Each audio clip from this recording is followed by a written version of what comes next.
Sa ibang balita naman, bagong PCSO Chair Ayong Maliksi nangakong iimbestigahan ng mga small town lottery operators dahil sa maliliit na remittance. Ngunit nilinaw ni Maliksi na wala itong kinalaman sa darating na halalan. Ang detalye sa ulat ni George Mandola.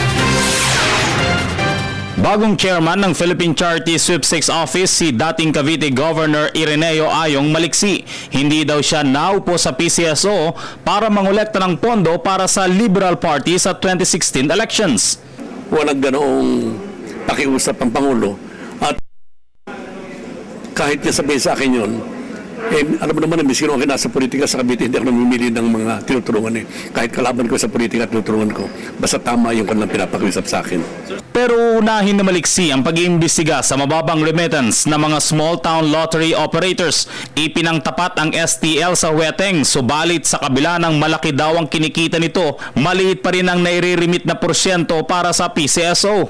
Titingnan ko lamang talaga, gawa ng gobernador ng matagal na panahon . Alam na alam ko yung mga kinikita ng mga STL . Tinignan ko yung record na kanilang tinatanaban sa PCSO . Medyo papakiusapan ko sila na tumulong. Gawa na ito dapat mapunta sa gobyerno. Para sa charity naman ito . Para sa mga kababayan din na naghihirap .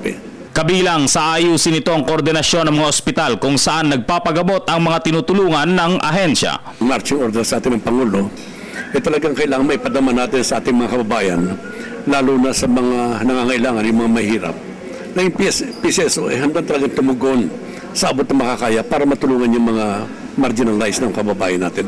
Walang politika. Para sa Telebisyon ng Bayan, George Bandola.